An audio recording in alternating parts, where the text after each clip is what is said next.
The day my husband was supposed to take me to my pregnancy checkup, he left me on the curb. Just one, "I miss you" from his ex, and he turned the car around like I didn't even exist. I didn't cry. I didn't scream.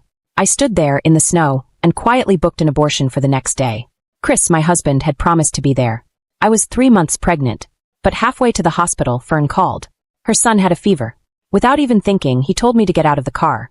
He drove straight to her house, the complete opposite direction. He didn't explain. He didn't even look back. I stood in the snow alone, cold, slipping on the ice.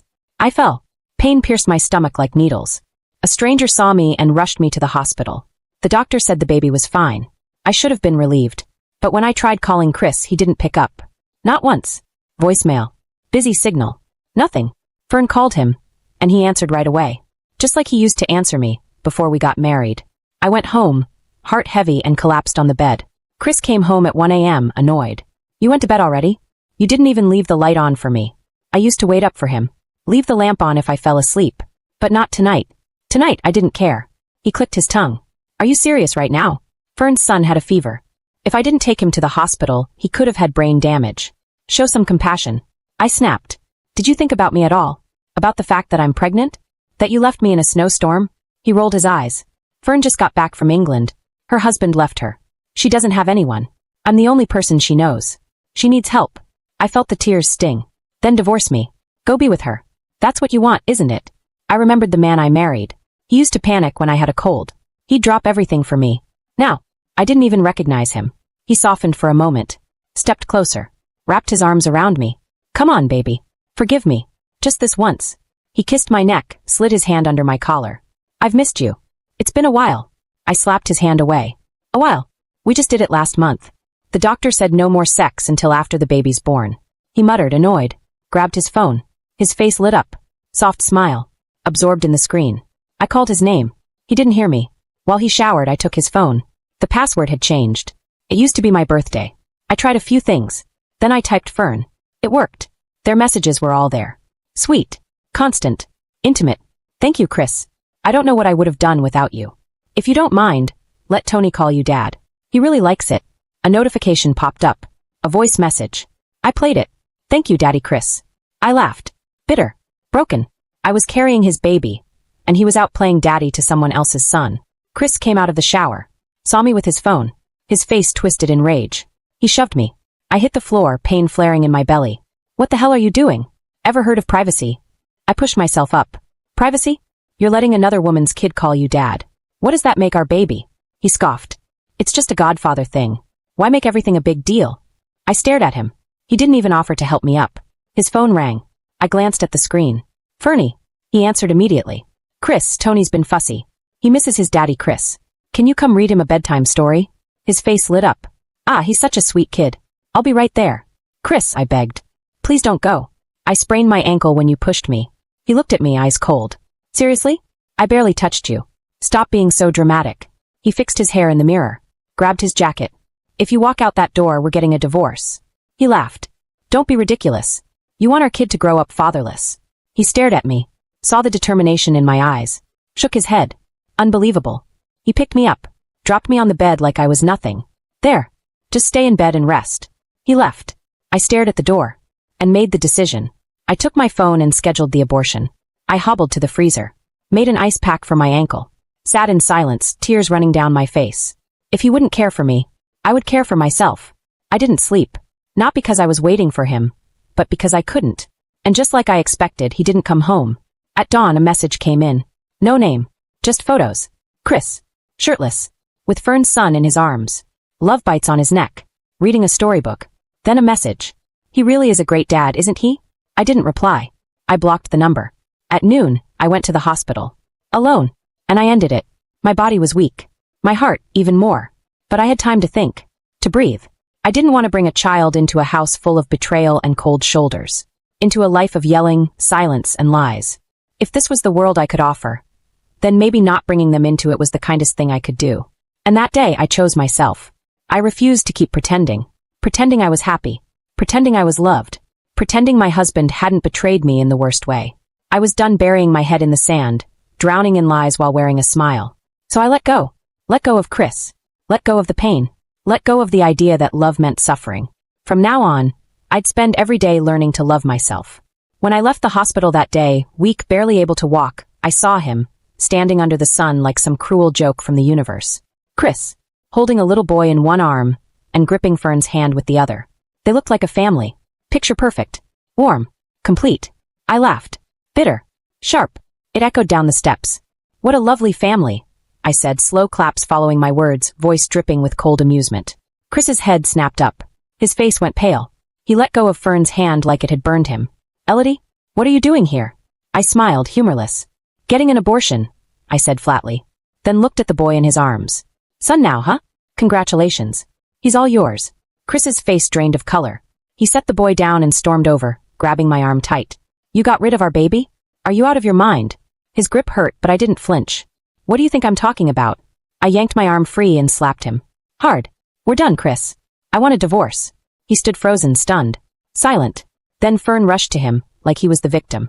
Elodie Martin, look at what you've done to him. You've gone too far. I laughed again. Cold. Cruel. Without hesitation, I slapped her too. Loud enough for it to echo down the hallway. Too far. You tore apart my marriage. And now you're the victim? Fern screamed, stumbling back. Her son jumped in front of her, eyes wild with anger. Don't hurt my mommy, you ugly witch. I looked at him, then smirked. A witch? Sweetheart, if I'm the ugly witch, then your mommy's the evil one, stealing someone else's husband. Enough! Chris's voice roared. He stepped forward, fury all over his face. Why didn't I see it before? You're insane. A crowd had gathered by now. Whispers. Judging eyes. Shameless homewrecker. Disgusting. Chris turned red, humiliated. He kicked a potted plant across the hallway. Elodie, nothing happened between me and Fern. She's right, you're out of control.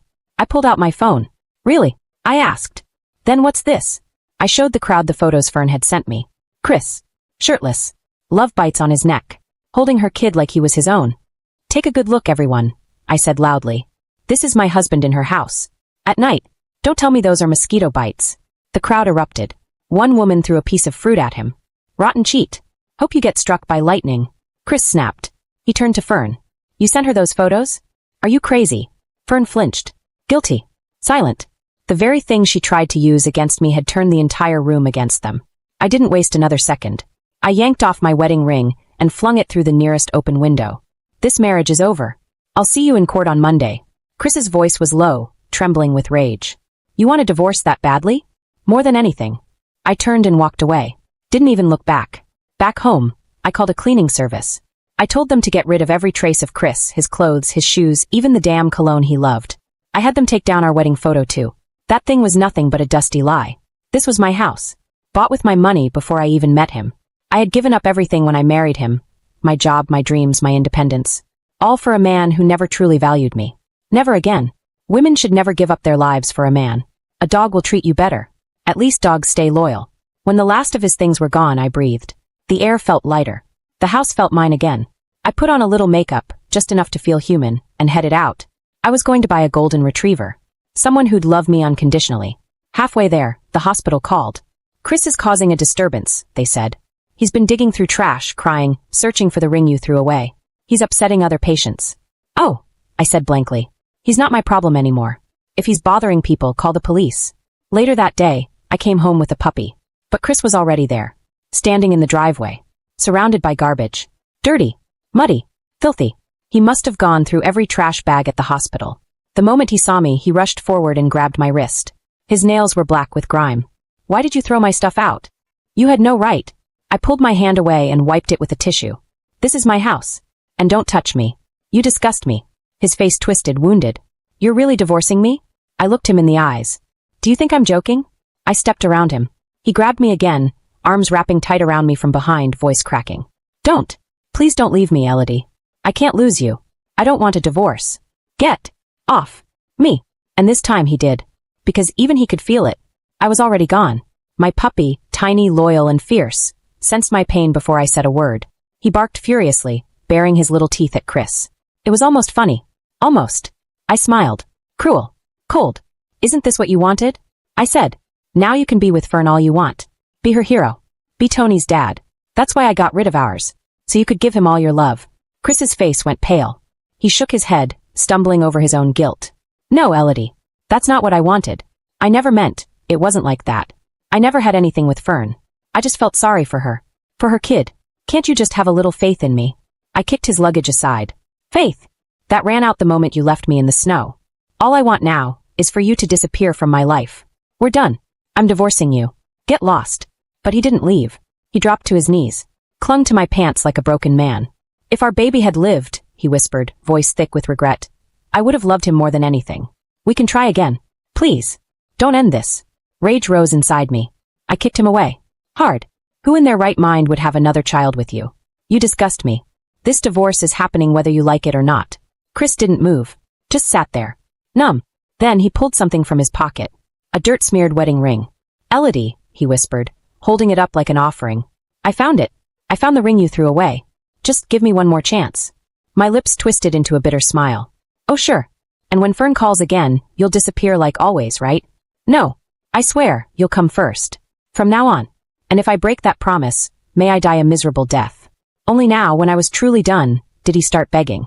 Why now? Why wait until the damage was irreversible? He looked pathetic. Fragile. Like he'd finally seen the depth of what he'd destroyed. I laughed. Sharp and humorless. Fine, I said.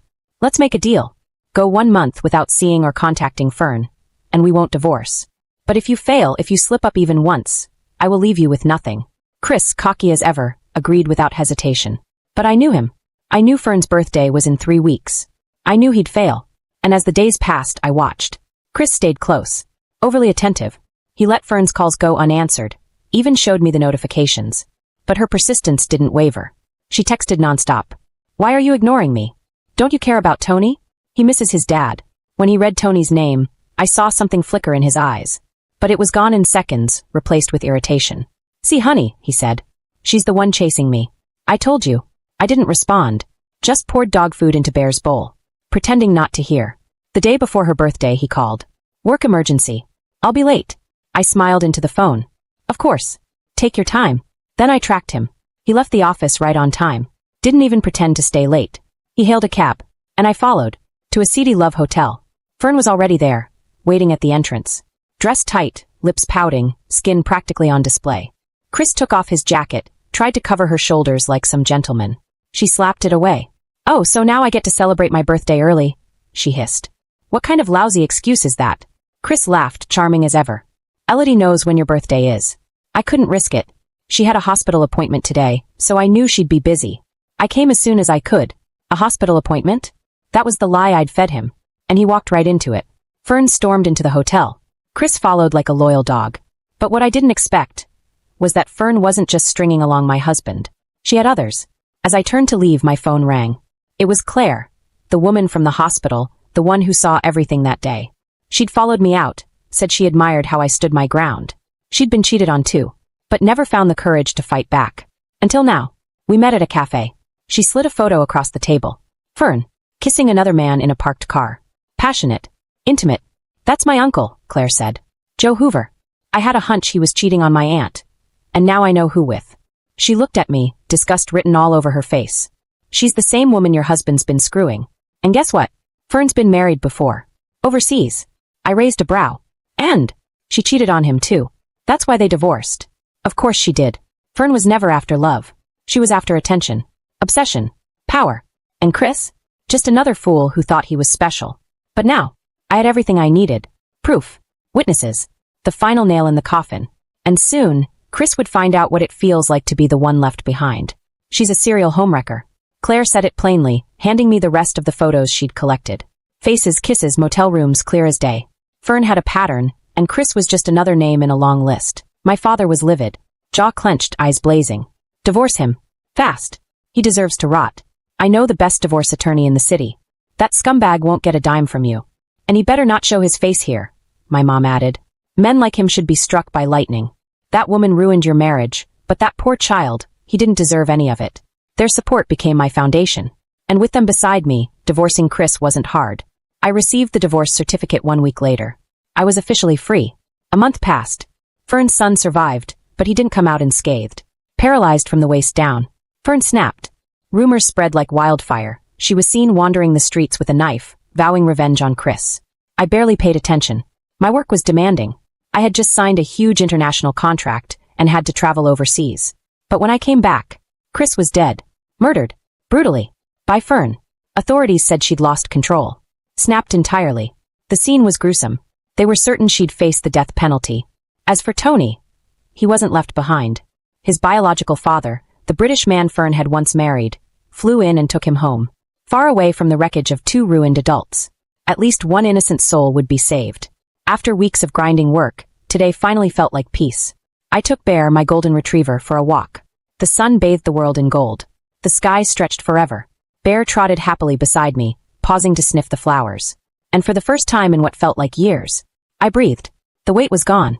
There were no lies. No screaming. No betrayals. Just me, the wind, the sun, and freedom. This, I thought as I watched Bear chase a butterfly, is my life now. Bright. Calm. Finally truly mine. The end.